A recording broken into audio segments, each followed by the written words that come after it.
Assalamualaikum warahmatullahi wabarakatuh. Nama saya Trilali Rahmawati, NIM C91218140, Prodi Hukum Keluarga, kelas D semester 4. Saya akan menjelaskan materi tentang hukum acara pidana. Langsung saja, yang pertama saya akan menjelaskan tentang pidana dan pemidanaan. Pidana dalam bahasa Belanda disebut dengan straf, yang artinya hukuman atau sanksi. Jadi pidana itu hukuman atau sanksi. Secara definisinya, pidana itu suatu penderitaan yang diberikan oleh negara kepada pelaku pidana sebagai sanksi atas perbuatan yang telah dilakukannya. Pelaku pidana ini disebut dengan tersangka sebelum persidangan. Saat proses persidangan, apabila hakim belum menetapkan ia bersalah, maka ia disebut dengan terdakwa. Namun apabila dalam persidangan, hakim telah memutuskan bahwa dia benar-benar bersalah, maka dia disebut dengan terpidana atau narapidana. Pidana ada dua, pidana pokok dan pidana tambahan. Kalau pidana pokok itu seperti hukuman mati, penjara, kurungan, dan denda. Sedangkan kalau yang pidana tambahan itu seperti pencabutan hak-hak tertentu, terus penyitaan benda-benda tertentu, dan pengumuman hakim yang bersangkutan, seperti itu. Kemudian ada pemidanaan. Pemidanaan ini suatu tindakan yang dikenakan kepada pelaku pidana yang telah dinyatakan bersalah oleh hakim. Jadi, kalau pidana itu hukumannya, sanksinya, kalau pemidanaan itu proses penjatuhan hukumannya, begitu. Kemudian selanjutnya yang akan saya jelaskan yakni putusan. Putusan harus dijatuhkan dengan dua syarat, syarat objektif dan syarat subjektif. Kalau yang syarat objektif, hakim harus memutuskan dengan sekurang-kurangnya dua alat bukti yang sah. Kemudian syarat subjektifnya, dari dua alat bukti yang sah tadi, hakim harus meyakini bahwa memang benar terjadi tindak pidana. Kemudian hakim harus yakin juga bahwa benar terdakwa yang melakukan tindak pidana tersebut. Kemudian hakim harus percaya juga, harus yakin bahwa terdakwa itu yang bersalah atas tindak pidana tersebut. Putusan ada 3 macam, putusan pemidanaan, putusan lepas, dan putusan terbebas dari segala tuntutan hukum. Yang pertama, putusan pemidanaan, yaitu apabila hakim telah memutuskan bahwa terdakwa itu bersalah atas apa yang didakwakan kepadanya, maka terdakwa tersebut akan dipidana. Kemudian yang kedua, putusan bebas. Nah, itu kalau hakim memutuskan bahwa terdakwa itu dalam persidangan tidak terbukti secara sah kalau dia itu melakukan tindak pidana yang didakwakan kepadanya. Atau ada alasan pembenar dari tindak pidana yang dilakukan oleh terdakwa, maka terdakwa tersebut tidak dipidana alias diputus bebas. Kemudian putusan lepas dari segala tuntutan hukum. Nah ini kalau yang model ini tuh apabila hakim telah memutuskan bahwa terdakwa itu bersalah atas dakwaan kepadanya, namun ada unsur pemaaf dalam tindakannya tersebut, maka dia itu diputus bebas dan lepas dari segala tuntutan hukum yang ditujukan kepadanya. Jadi kalau tuntutan pemidanaan, terdakwanya ini dipidana, dinyatakan salah dan dipidana. Kalau yang tuntutan bebas, terdakwanya ini salah, tidak terbukti secara sah atau memang ada unsur pembenar dari tindakannya tersebut, maka dia dinyatakan bebas. Kemudian kalau yang putusan lepas dari segala tuntutan itu, terdakwanya itu terbukti melakukan tindak pidana, namun ada unsur pemaaf yang bisa membebaskan dia dari segala tuntutan. Itu. Kemudian, bab selanjutnya yang akan saya jelaskan itu tentang penahanan. Menurut pasal 1 ayat 2 KUHP, penahanan itu penempatan tersangka atau terdakwa di tempat tertentu oleh penyidik atau penuntut umum atau hakim. Nah, untuk kepentingan penyidikan yang berhak menahan terdakwa atau tersangka, penyidik. Terus untuk kepentingan penuntutan yang berhak menahan terdakwa itu penuntut umum. Terus untuk kepentingan pemeriksaan di sidang yang berhak menahan terdakwa itu hakim. Penahanan ini itu tidak serta-merta dilakukan. Jadi kalau terdakwanya itu dikhawatirkan untuk melarikan diri, merusak barang bukti atau menghilangkan barang bukti, dan mengulangi tindak pidana, maka barulah diberlakukan penahanan ini.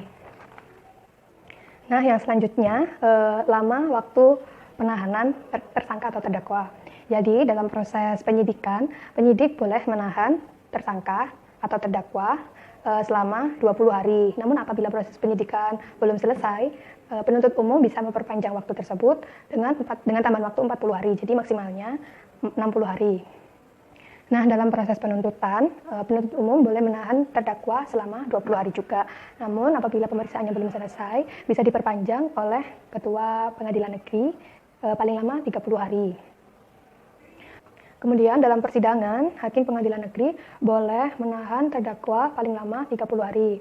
Namun apabila pemeriksaan belum selesai, bisa diperpanjang oleh ketua pengadilan negeri selama 60 hari. Jadi maksimalnya 90 hari. Kemudian kalau dalam banding, hakim pengadilan tinggi boleh menahan terdakwa paling lama selama 30 hari. Namun apabila pemeriksaannya belum selesai, ketua pengadilan tinggi boleh memperpanjangnya paling lama 60 hari. Kemudian kalau dalam tingkat kasasi, Hakim Mahkamah Agung boleh menahan terdakwa selama 50 hari. Namun apabila pemeriksaan belum selesai atau belum dirasa cukup, maka Ketua Mahkamah Agung bisa memperpanjangnya paling lama 60 hari. Dari pembatasan penahanan terdakwa, apabila telah melebihi dari waktu maksimalnya, maka dalam keadaan apapun tersangka atau terdakwa harus dibebaskan secara hukum. Kemudian materi selanjutnya yakni pengajuan pembebasan bersyarat. Jadi pembebasan bersyarat itu bisa diberikan kepada narapidana-narapidana yang telah memenuhi beberapa syarat. Syarat yang pertama, narapidana telah menjalani 2/3 dari masa hukumannya. Yang 2/3 ini ketentuannya setidaknya 9 bulan. Kemudian syarat kedua, narapidana berkelakuan baik selama menjalani 2/3 dari masa hukumannya tadi. Kemudian syarat yang ketiga, terpidana atau narapidana telah melakukan atau telah mengikuti program pembinaan atau yang disebut asimilasi yang telah diterima oleh masyarakat. Contohnya seperti pelatihan pendidikan dan keterampilan. Kemudian syarat yang keempat, bagi napi terorisme, korupsi, kejahatan keamanan negara, narkotika, kejahatan internasional, dan kejahatan pelanggaran berat harus telah menjalani asimilasi setidaknya setengah dari sisa masa pidana yang wajib ia jalani. Kemudian syarat yang kelima, bagi narapidana terorisme, korupsi, narkotika, kejahatan keamanan negara, kejahatan HAM berat, dan kejahatan internasional, mereka harus bersedia bekerja sama dengan penegak hukum untuk membantu membongkar tindak pidana yang telah ia lakukan. Kemudian syarat yang keenam, bagi napi terorisme, ia harus berikrar secara tertulis untuk tidak mengkhianati NKRI. Bagi narapidana warga negara asing.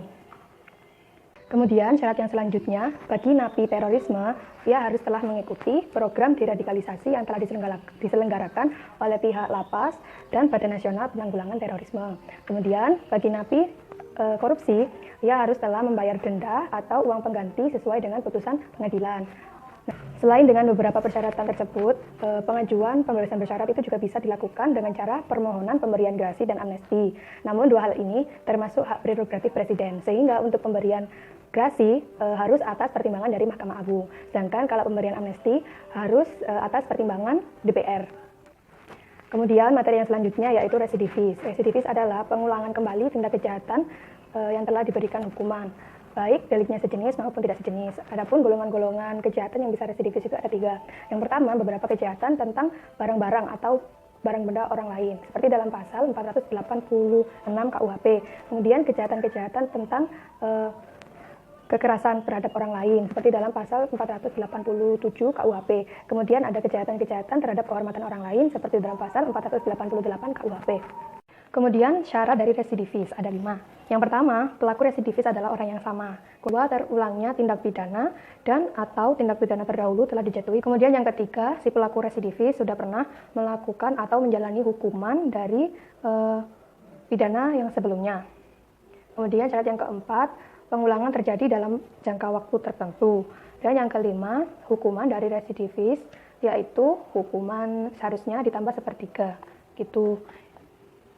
Kemudian materi yang selanjutnya itu penyidikan dan penyelidikan. Kalau penyidikan itu suatu kegiatan untuk menentukan suatu peristiwa, apakah peristiwa tersebut mengandung unsur pidana atau tidak. Jadi tujuannya ini untuk menentukan kejadian atau peristiwa ini tuh masuk pidana atau tidak, seperti dalam pasal 1 ayat 2 KUHP. Kemudian pelaku dari penyelidikan itu polisi. Yang selanjutnya, penyidikan. Penyidikan itu kegiatan mencari alat bukti untuk menentukan tersangka. Tujuannya itu untuk mencari atau mendapatkan alat bukti, membuat terang perkara, dan menentukan tersangka. Yang selanjutnya, hal-hal ini akan dicatat dalam BAP, yaitu berita acara pemeriksaan. Yang selanjutnya akan diberikan kepada jaksa penuntut umum untuk dilakukan penuntutan. Nah, penyidik ini dari pihak kepolisian dan juga PNS yang telah ditunjuk. Kemudian materi yang selanjutnya, asas oportunitas. Asas oportunitas ini itu mengesampingkan perkara demi kepentingan umum. Jadi dalam konteks hukum acara pidana, asas oportunitas ini merupakan pengecualian dari asas legalitas. Isi dari asas oportunitas ini, penuntut umum berwenang atau boleh untuk menutup perkara demi kepentingan umum, bukan untuk kepentingan hukum.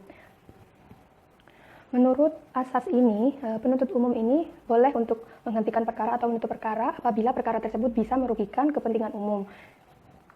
Kemudian materi yang selanjutnya, in dubio pro reo. Jadi in dubio pro reo itu apabila terdapat keraguan-keraguan dalam suatu hal, maka haruslah diputuskan dengan hal-hal yang menguntungkan terdakwa. Jadi penerapan in dubio pro reo ini sejalan dengan pasal 183 dan pasal 182 ayat 6 KUHP. Pasal 183 berisi mengharuskan hakim yang hendak menjatuhkan hukuman pidana untuk memperoleh keyakinan berdasarkan alat bukti yang sah. Terus pasal 182 ayat 6, bila proses pengambilan keputusan dalam musyawarah majelis hakim tidak dicapai hasil kemufakatan bulat dan tidak dapat diambil putusan berdasarkan suatu suara terbanyak karena pendapat anggota majelis hakim berbeda-beda, maka putusan yang dipilih adalah pendapat hakim yang paling menguntungkan bagi terdakwa.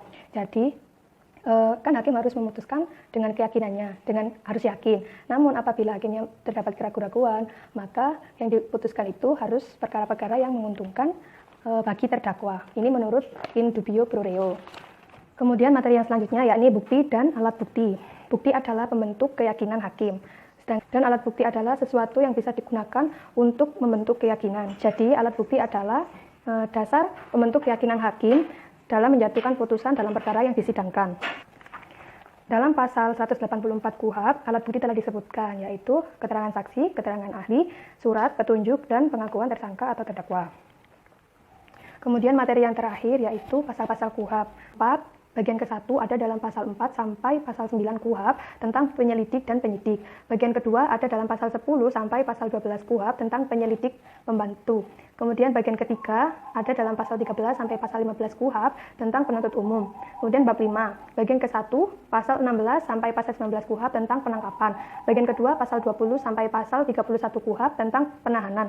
Bagian ketiga pasal 32 sampai pasal 37 KUHP tentang penggeledahan. Bagian keempat pasal 38 sampai pasal 46 KUHP tentang penyitaan. Bagian kelima pasal 47 sampai pasal 49 KUHP tentang pemeriksaan surat. Kemudian bab 6 pasal 50 sampai pasal 68 KUHP tentang tersangka dan terdakwa. Bab 7 pasal 69 sampai pasal 74 KUHP tentang bantuan hukum. Bab 8 pasal 75 KUHP tentang berita acara. Bab 9 pasal 76 KUHP tentang sumpah atau janji. Bab 10 bagian ke-1 pasal 77 sampai pasal 83 KUHP tentang pra-peradilan. Bagian kedua pasal 84 sampai pasal 86 KUHP tentang pengadilan negeri. Bagian ketiga pasal 87 KUHP tentang pengadilan tinggi. Bagian keempat pasal 88 KUHP tentang Mahkamah Agung. Bab 11 pasal 89 sampai pasal 94 KUHP tentang koneksitas. Bab 12, bagian ke-1 pasal 95 sampai pasal 96 KUHP tentang ganti kerugian. Bagian kedua pasal 97 KUHP tentang rehabilitasi. Bab 13 pasal 98 sampai pasal 101 KUHP tentang penggabungan perkara gugatan ganti kerugian. Kemudian bab 14, bagian ke-1 pasal 102 sampai pasal 105 KUHP tentang penyelidikan. Bagian kedua pasal 106 sampai pasal 136 KUHP tentang penyidikan. Bab 15, pasal 137 sampai pasal 144 KUHP tentang penuntutan. Bab 16, pemeriksaan di sidang pengadilan. Bagian ke-1 pasal 145 sampai pasal 146 KUHP tentang pengadilan dan dakwaan. Kemudian bagian kedua pasal 147 sampai pasal 151 KUHP tentang memutus sengketa mengenai wewenang mengadili. Kemudian bagian ketiga pasal 152 sampai pasal 182 KUHP tentang acara pemeriksaan biasa. Kemudian bagian keempat, pasal 183 sampai pasal 202 KUHP tentang pembuktian dan putusan dalam acara pemeriksaan biasa. Bagian kelima, pasal 203 sampai pasal 204 KUHP tentang acara pemeriksaan singkat. Bagian ketujuh, pasal 217 sampai pasal 232 tentang berbagai ketentuan. Bab 17. Bagian ke-1 pasal 233 sampai pasal 243 tentang pemeriksaan tingkat banding. Bagian kedua pasal 244 sampai pasal 258 tentang pemeriksaan untuk kasasi. Bab 18. Bagian ke-1 pasal 259 sampai pasal 262 tentang pemeriksaan tingkat kasasi demi kepentingan hukum. Bagian kedua, pasal 263 sampai pasal 269 tentang peninjauan kembali putusan pengadilan yang telah memperoleh kekuatan hukum tetap. Bab 19, pasal 270 sampai pasal 276 tentang pelaksanaan putusan pengadilan. Bab 20, pasal 277 sampai pasal 283 tentang pengawasan dan pengamatan pelaksanaan putusan pengadilan. Bab 21, pasal 284 tentang ketentuan peralihan. Bab 22, pasal 285 dan pasal 286 tentang ketentuan penutup. Demikian materi-materi yang saya presentasikan, kurang lebihnya saya mohon maaf yang sebesar-besarnya. Wassalamualaikum warahmatullahi wabarakatuh.